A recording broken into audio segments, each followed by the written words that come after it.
Alhamdulillah Rabbil Alamin. Wassalatu wassalamu ala ashrafil anbiya'i wal mursalin wa ala alihi wa ashabihi ajma'in. Allahumma rabbi shrah li sadri wa yassir li amri wahlul 'uqdatam min lisani yafqahu qawli.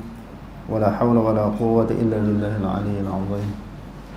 Allahumma la sahla illa ma ja'altahu sahla wa anta taj'alul huzna in syi'ta sahla. Rabbi yassir wa la tu'assir wa adsmin bil khair. Amma ba'd. Muka surat 287.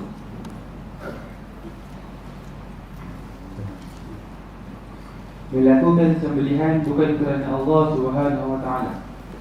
Sebahagian daripada bentuk kesyirikan, menyembelih bukan kerana Allah. Menyembelih adalah sebahagian daripada bentuk ibadah. Sembelih-sembelih ni ibadah.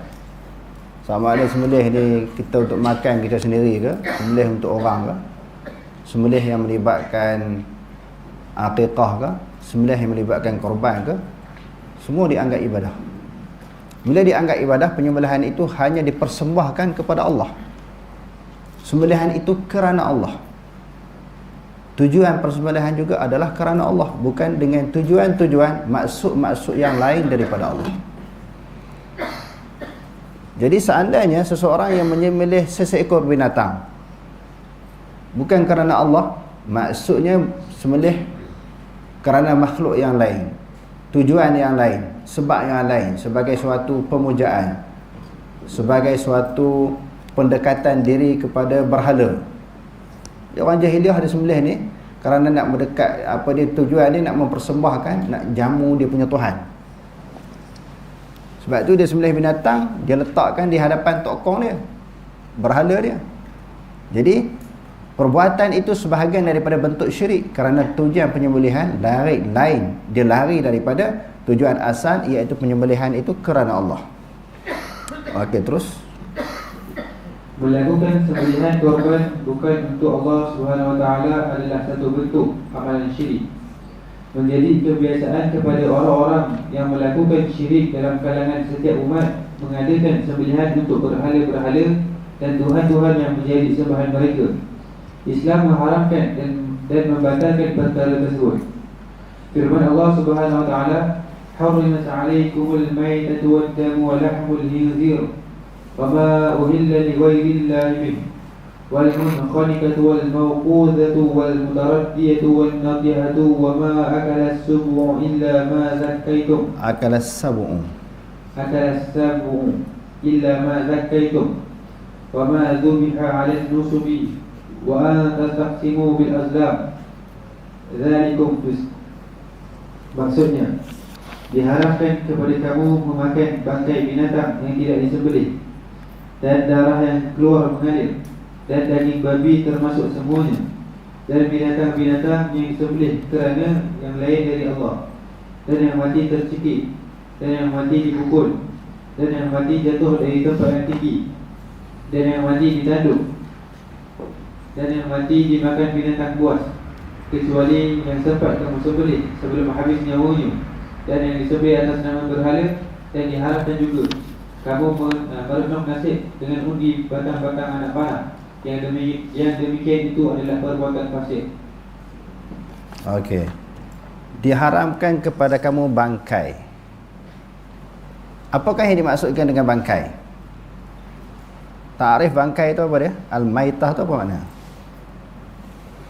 Yang pertama, seseekor binatang yang boleh kita makan, seperti ayam, intik, kerbau, lembu, tetapi dia mati itu bukan kerana disembelih. Bangkai, mati kena langgar ke, mati sakit kan, tak sempat nak disembelih kan. Bangkai, walaupun asalnya dia tu halal dimakan di sudut hukum, tapi mati bukan di atas jalan penyembelihan. Faham tak? Mati bukan dengan sebab disembelih. Tadi kita sebut apa, mati kena langgar ke, mati sakit ke, tu dipanggil bangkai. Mati tercekik, jatuh daripada atas ke bawah, dia belaga sesama dia mati, tak sempat disembelih, binatang itu dipanggil bangkai. Yang kedua, binatang yang sememangnya tak boleh makan. Bangkai juga binatang yang apa dia, selain daripada ayam, itik, kerbau, kita kata biawak ke, kucing, anjing, mati, bangkai juga. Yang ketiga, sembelih. Binatang tu memang boleh makan seperti kerbau, lembu, itik, sembelih. Tapi sembelih bukan orang Islam yang sembelih. Pertamanya bukan orang Islam yang menyembelih ataupun ahlul kitab. Ahlul kitab apa dia? Yahudi dan Nasrani. Seperti sembelihan Majusi, Buddha, Hindu, penyembelihan mereka tak boleh makan. Walaupun menghadap kiblat, baca bismillah, putuh halqum mari, dibuat elok, ikut cara hukum fiqh, tak sah sebab penyembelihan orang kafir. Adapun penyembelihan ahli kitab, Yahudi dan Nasrani, boleh kita makan. Bila boleh kita makan, sebagaimana disebut dalam Quran surah Al-Maidah tu, disembelih macam mana pun ikut cara agama dia sah. Kita kata kafir, betul kafir. Kafir ahli kitab dia berbeza dengan kafir lain. Sebab dia ahli kitab ni dia samawi. Maknanya agama samawi. Agama yang diturunkan oleh Allah Subhanahu Wa Taala daripada langit. Suatu agama yang pernah diiktiraf oleh Allah sebelum kedatangan Islam. Sebelum diturunkan Al-Quran, maka kitab panduan ahli kitab ni Injil dan Taurat. Itu kitab Allah. Tapi setelah diutuskan Nabi akhir zaman, iaitu Nabi Muhammad SAW, diturunkan kitab Al-Quran, agama mereka dimangsuhkan. Tetapi beberapa hukum syariat yang terdahulu, macam kita tengok apa dia, ibadah haji korban dilakukan di zaman Nabi Ibrahim, walaupun dia telah meninggal dunia, syariat itu disambung. Okey, ceritanya berhubung dengan penyembelihan ahli kitab ini, maka harus kita makan sembelihan mereka. Jadi kalau kafir yang lain daripada ahli kitab, tak boleh kita makan sembelihan mereka kerana dianggap sebagai binatang itu sebagai apa? Sebagai bangkai, maitah. Yang keduanya dam. Diharamkan juga kita minum darah. Pertamanya minum darah. Yang keduanya tentang kenajisan darah. Dia berbeza. Minum lain, tentang najis lain. Tak semestinya benda yang najis itu, apa dia? Dia boleh diminum, ataupun benda yang tak najis itu tidak boleh diminum. Jadi kita tengok dalam ayat ini, contohnya macamlah arak. Arak tu haram bukan isu najis. Arak itu kerana memabukkan walaupun tak najis. Okey, masalah darah di sini tentang kenajisan darah. Darah apa yang najis? Ulama bahas pula berdasarkan dalil dari Quran dan hadis ini, darah yang sepakat kata najis ini damul masfuh. Darah yang terpancar selepas ketika kita menyembelih binatang. Hak tu najis. Tak boleh minum. Kena pakaian, kena basuh. Kalau tak basuh pakaian kita nak bawa sembahyang, tak boleh kita bawa sesuatu benda yang bernajis. Adapun darah yang lekat pada isi binatang, maka dia tidak najis. Boleh kita masak dengan darah tersebut dan kita makan. Dan orang-orang kita selalu basuh daging tu sampai jadi putih kan, kerana ada darah. Darah yang lekat pada daging tu halal. Kerana Aisyah radhiyallahu anha pernah masak daging kambing di dalam satu bejana bekas. Darah yang ada kepada isi binatang kambing itu sehingga jadi kuah, dihidangkan kepada Rasulullah. Jadi isu najis di sini, yang pertamanya darah yang terpancar ketika disembelih. Yang tu sepakat sebab ayat Quran di dalam surah Al-An'am tu. Yang kedua, ulama sepakat juga darah najis iaitu darah haid. Darah haid tu sepakat ulama kata najis, Pak mazhab kata najis. Cuma kadar banyak mana yang diberi kemaafan, itu berlaku khilaf ulama. Darah haid juga adalah najis kerana apa? Rasulullah SAW memerintahkan supaya wanita yang terkena darah haid pada pakaiannya supaya dibersihkan. Okey, dua dah darah yang sepakat ulama kata najis. Yang ketiganya darah istihadah. Pun najis juga, sepakat ulama kata najis. Okey, yang keempat tentang darah manusia. Sebab dalam ayat ni kata darah tak boleh diminum, dan yang keduanya najis. Darah manusia ni najis ke tak najis? Macam orang luka ke, tergigit pacak ke, lintah, Pada gigitan dia tu, lepas dia keluar, tercabut daripada tempat yang digigit tu, keluar darah banyak kan. Darah tu najis ke tak najis tu? Kalau kata najis, tak boleh buat dalam sembahyang. Maknanya sebelum kita sembahyang kena bersih terlebih dahulu. Ataupun ketika kita sembahyang, dia masih mengalir, terkena kepada badan ataupun pakaian, maka najis. Kalau dianggap najis, maka sembahyang itu terbatal. Macam mana tuan-tuan? Darah manusia berlaku khilaf daripada kalangan ulama. Bagi mazhab kita Syafi'i, dianggap najis. Sebab di situ disebut dam, di situ umum, apa-apa darah. Tetapi sebahagian daripada mazhab bahawa darah manusia ini tidak najis. Di antaranya mazhab Imam Bukhari. Mazhab Imam Bukhari tak najis darah manusia. Darah manusia tidak najis. Alasannya apa dia? Alasannya berdasarkan kepada riwayat daripada sahabat Nabi SAW di dalam peperangan, situasi peperangan ini, badan mereka berlumuran dengan darah daripada terkena tusukan senjata musuh, panah, lembing dan sebagainya. Dalam keadaan badan mereka dibasahi, pakaian mereka dibasahi dengan darah, lalu mereka sembahyang di dalam keadaan begitu. Di antaranya hadis yang diriwayatkan oleh Imam Abu Daud. Sahabat ni diamanahkan untuk dia berjaga, mengawal, ribat, berjaga di dalam medan perang, untuk membolehkan sahabat-sahabat yang lain tidur nyenyak di dalam peperangan ni, di dalam situasi peperangan, untuk menghalang serangan daripada musuh. Jadi dilantik beberapa orang pengawal, yang lain tidur. Jadi sahabat yang diamanahkan menjadi jaga ni, menjadi pengawal, mereka mengambil peluang sembahyang malam. Ketika mereka menunaikan sembahyang malam, tengah-tengah sembahyang tu kena panah. Lepas tu dicabut, darah mengalir, badan mereka dibasahi, badan dan pakaian dibasahi dengan darah. Waktu panah kali yang kedua, dicabut. Kena panah kali yang tiga, dalam dia sebut Allahu Akbar.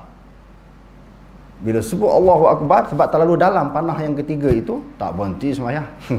Kalau kita nyamuk gigit sikit pun dah susah hati rimah kan, rasa cepat-cepat nak berhenti. Sahabat-sahabat yang tidur tu terjaga, dia tak berhenti sembahyang. Lepas selesai sembahyang, lalu sahabat yang terjaga daripada tidur tanya, kenapa panah yang pertama tu kamu tak gerak kami? Supaya kami bangun, kami akan pergi cari siapa yang panah kamu, pihak musuh kami akan tangkap dia. Dia kata, aku tengah duk baca ayat Quran. Berdasarkan kepada ayat, dia sayang nak berhenti daripada bacaan tersebut, dia rasa sayang. Sedangkan sakit tu bukan kena cocok dengan jarum sakit, ini panah. Mengikut riwayat yang lain, dia tengah sedang membaca suratul Kahfi. Tak berhenti tuan-tuan, tak berhenti. Isunya, orang nampak tentang sejarah tu ya. Ulama-ulama fiqh bahas, kalau batal sembahyang dengan sebab kalau darah itu manusia itu najis, dia akan berhenti sembahyang. Basuh badan, pakaian, dia jangan sembahyang lain. Sebab itu berdasarkan kepada kajian Imam Bukhari rahimahullahu taala, berhubung dengan riwayat-riwayat hadis Nabi dan juga asar sahabat, apa yang berlaku di zaman Nabi dan para sahabat ini, mereka berlumuran darah, masih meneruskan sembahyang. Imam Bukhari letak satu tajuk di dalam Sahih Bukhari, kanu yusalluna ala juruhihim wa dimaihim. Mereka para sahabat sembahyang di dalam keadaan berlumuran dengan darah dan juga luka-luka di dalam peperangan. Tak berhenti sembahyang. Kalau sekiranya darah manusia itu najis, mereka akan berhenti sembahyang. Sebab wasiyabaka fatahhir, pakaian kamu hendaklah dibersihkan daripada najis. Kalau darah itu najis, kena berhenti sembahyang, basuh dulu pakaian ataupun badan, baru boleh meneruskan sembahyang. Menunjukkan bahawa bagi Imam Bukhari, darah tidak najis. Kalau kita kata ada mazhab, pendapat daripada ulama-ulama mazhab, kita terima, kita akui sebahagian daripada bentuk ijtihad. Tetapi sahabat ni tak reti hukum fiqh. Antara imam-imam mazhab ni yang kita kata faqih, alim tentang hukum fiqh, nak dibanding dengan sahabat. Sahabat lebih alim, sahabat lebih mengetahui, lebih memahami ayat-ayat Quran dan juga hadis-hadis Nabi, dan mereka belajar dengan Nabi. Jadi sahabat tidak terus, mereka meneruskan sembahyang dalam keadaan mereka badan dan juga pakaian mereka berlumuran dengan darah. Jadi sebahagian daripada mazhab dan juga pendapat ulama, darah manusia tidak najis. Walahmul khinzir, daging babi. Yang kata bangkai itu adalah daging babi, dan dia juga adalah merupakan binatang yang najis. Dia sebut bangkai, dia sebut daging. Tulang macam mana? Lidah masuk dalam daging tak? Lidah masuk dalam daging. Tulang, ekor, dalam ekor ada daging tak? Ada juga daging.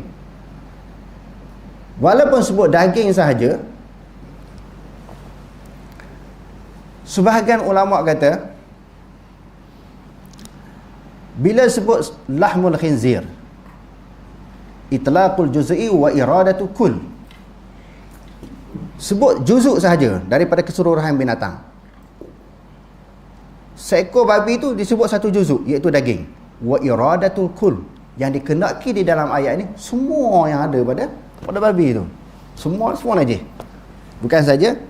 bukan sahaja daging dia. Okey. Dan seseekor binatang yang disembelih bukan kerana Allah. Apa dia? Tadi kerana berhala. Kerana berhala, tokong ataupun patung. Dan binatang yang mati tercekik, dan mati dipukul, dan yang mati jatuh daripada tempat yang tinggi, dan mati ditanduk. Sama-sama dia bergaduh, tertanduk, mati. Semua tak boleh makan. Yang mati dimakan oleh binatang buas, diterkam oleh harimau ke serigala ke, dimakan oleh binatang buas, maka mati. Semua dipanggil bangkai. Kecuali binatang yang sempat kamu sembelih, yang tercekik tadi, yang terjatuh daripada atas ke bawah, yang bergaduh tertanduk tadi, yang diterkam oleh binatang buah. Illa ma zakkaitum, kecuali sempat sebelum mati itu sempat. Binatang yang bergaduh, yang tertanduk, yang tercekik, yang terjatuh tadi, sebelum dia mati sempat disembelih, maka binatang tu halal dimakan.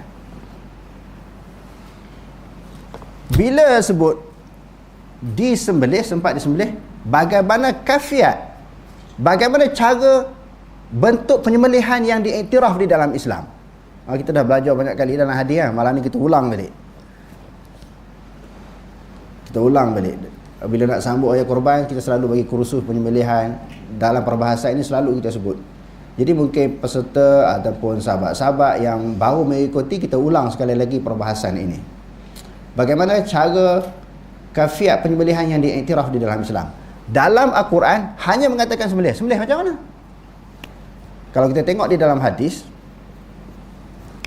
seorang perempuan yang dia jadi hamba kepada Ka'ab bin Malik, dia bergembala kambing yang dimiliki oleh Ka'ab bin Malik. Dia menggembala kambing di lereng-lereng bukit di Madinah ni.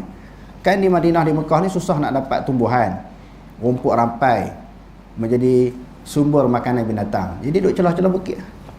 Satu kali kambing tu naik-naik atas bukit, jatuh ke bawah.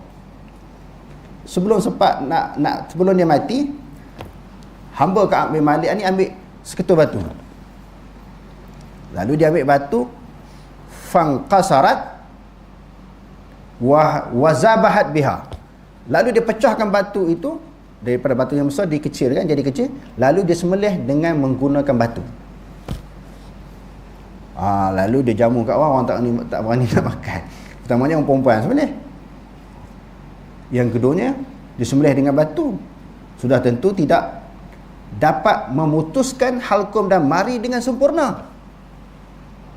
Kalau dalam mazhab yang lain pula, Hanafi, wajdain. Jadi urat yang berada di sisi leher ini pun perlu dikenakan alat penyembelihan. Kita sebut alat tak semestinya pisau. Selain daripada gigi, tulang dan juga tanduk. Yang ni alat-alat yang digunakan oleh Habsyah.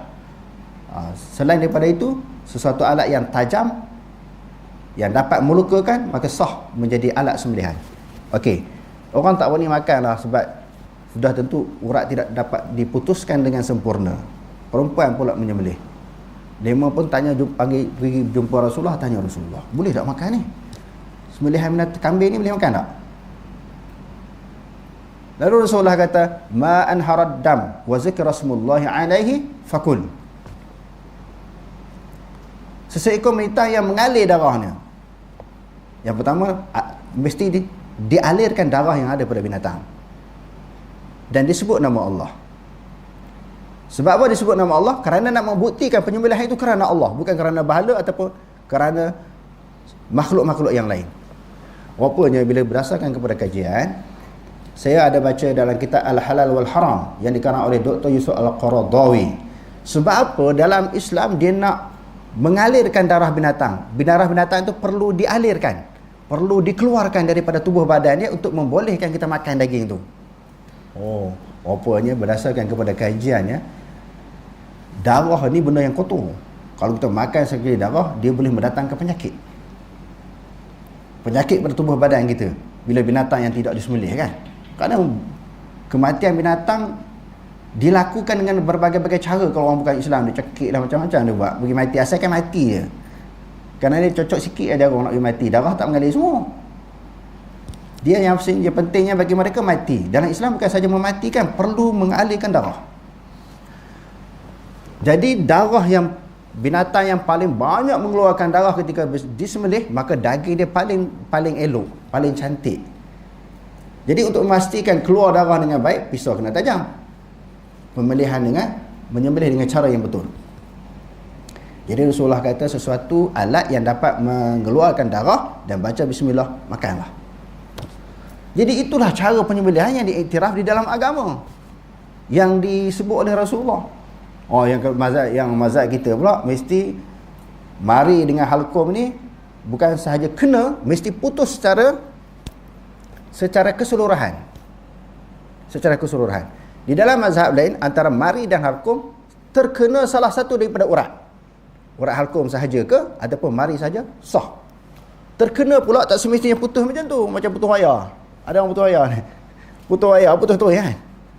Kena je, melukakan. Dan binatang itu dengan sebab luka tersebut mati, maka sah di sudut syarak. Itu yang disebut juga oleh Dr. Yusuf Al-Qaradawi di dalam kitab Al-Halal wal Haram. Bagaimana penyembelihan yang diiktiraf di dalam Islam. Sebab kita kena faham betul-betul, mengaji betul-betul tentang penyembelihan ini. Sebab berlaku raya haji besok macam-macam ada binatang yang sembelih tak putus urat, lepas tu ditanam, tak berani nak makan, takut jadi bangkai. Itu yang orang beramal selama ni. Tak putus mari dengan halqum secara keseluruhan, tanam bangkai tu.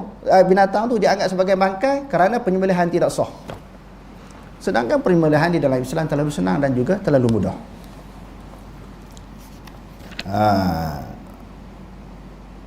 Okey, terus.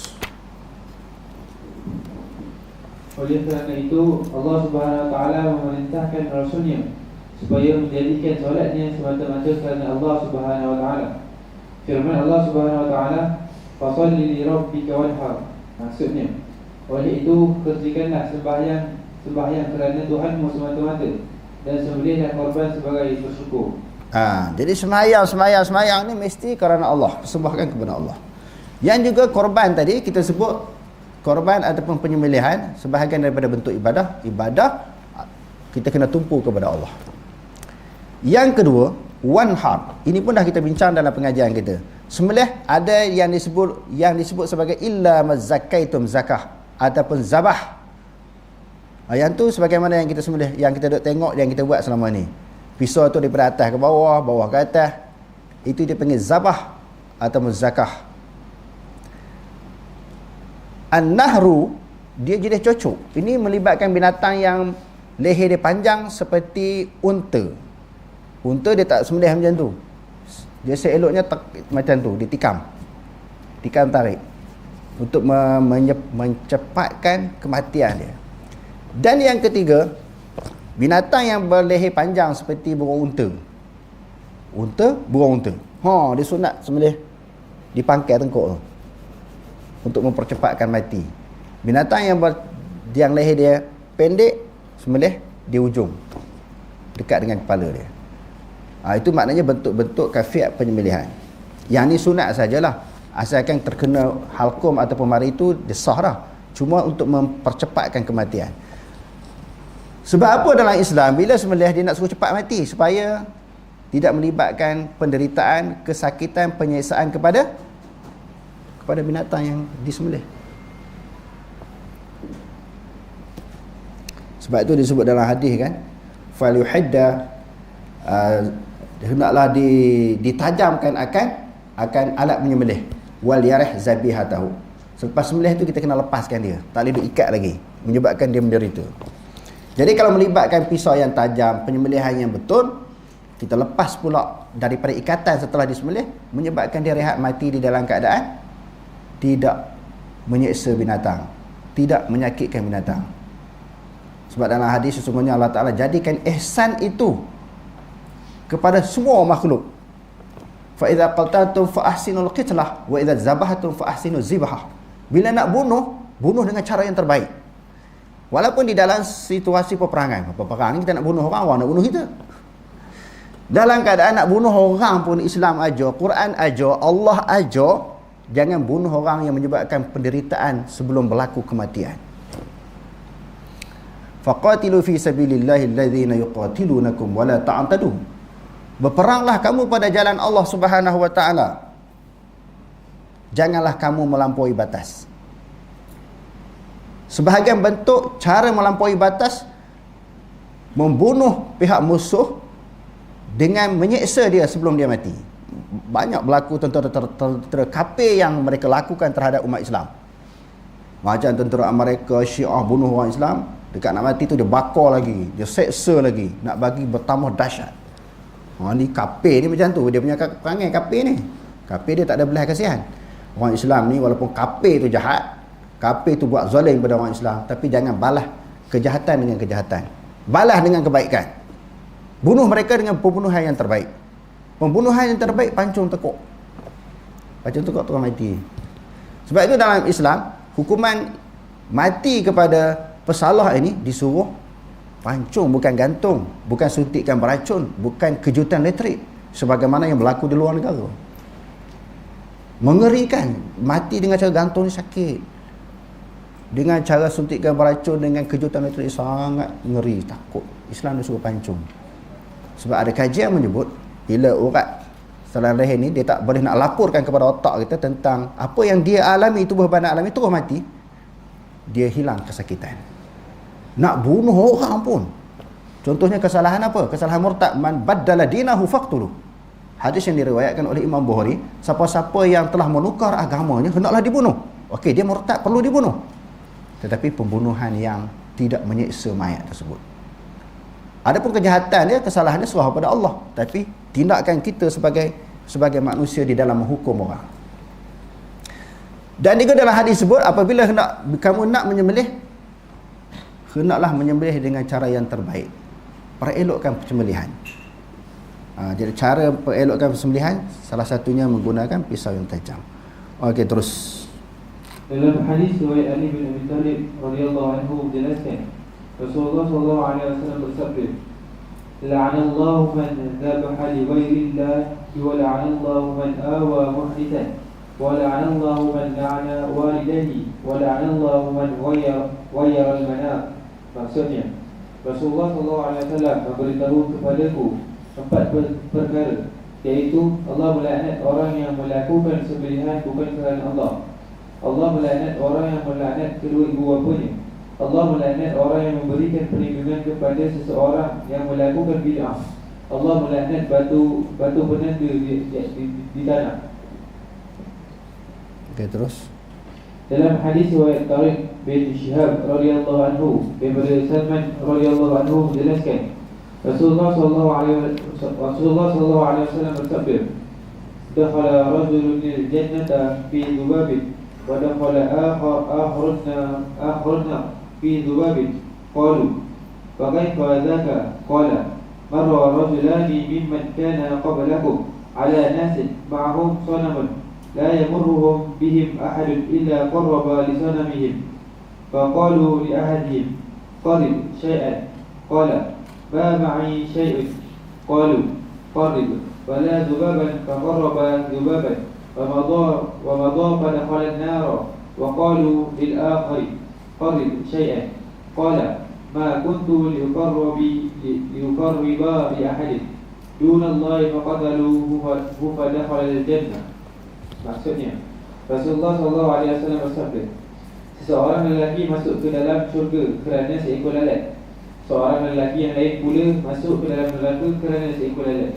Para sahabat Rasulullah SAW bertanya, bagaimana boleh terjadi begini wahai Rasulullah SAW? Baginda bersabda, dua orang lelaki lalu di hadapan sebuah masyarakat yang menyembah sebuah berhala. Tidak ada seorang pun yang melintas berhala tersebut melainkan dia akan mengorbankan sesuatu untuknya. Masyarakat tersebut berkata kepada salah seorang daripadanya, korbankanlah sesuatu untuk berjalan tersebut. Lelaki itu menjawab, aku tidak mempunyai apa-apa untuk dikorbankan untuk berhala ini. Mereka berkata, korbankanlah meskipun seekor lalat. Lalu lelaki itu mengorbankan seekor lalat untuk berhala tersebut. Mereka melepaskan lelaki itu pergi. Akibat perbuatan tersebut, lelaki tersebut memasuki neraka. Masyarakat tersebut berkata kepada lelaki kedua, korbankanlah sesuatu untuk berhala ini. Lelaki itu menjawab, aku tidak mempunyai apa-apa untuk dikorbankan kepada berhala ini selain daripada Allah Azza wa Jalla. Lalu mereka memancung leher lelaki itu. Akibatnya lelaki itu masuk ke dalam syurga. Kita tengok, kadang-kadang dengan sebab yang kecil boleh masuk neraka, sebab yang kecil boleh masuk syurga. Kita tengok yang isu yang pertama tadi, bila orang lalu depan berhala, bagilah suatu pengorbanan. Nak bagi makan apa berhala ni? Kalau bawa makanan, bagi dekat dia, buah apple ke, pisang ke, anggur ke. Kalau nak sembelih binatang, unta ke, kerbau ke, lembu, kambing, itik, tiba-tiba apa binatang tak ada, tinggal lalat. Lalat pun tak apa, persembahkan. Tengok, salah sikit lah ambil lalat, bagi kepada berhala. Berlalat tu bukan bernilai pun, tak payah beli, pakai tangkap begitunya. Apa sebab salahnya? Kerana mengiktiraf dengan pengorbanan, dengan usaha yang kecil, tetapi pengiktirafan kepada berhala sebagai Tuhan. Masuk neraka sebab mengiktiraf berhala. Yang kedua pula, dia tak bagi apa-apa kerana dia tak nak tunduk dan dia faham berhala bukan Tuhan. Walaupun dengan seekor lalat dia tak akan korbankan, sebab dia tak iktiraf berhala sebagai Tuhan. Dengan sebab yang kecil juga dia masuk syurga. Sebab tu tuan-tuan, kadang-kadang hak kecil boleh masuk syurga, hak benda yang kecil boleh masuk neraka, apatah lagi benda besar.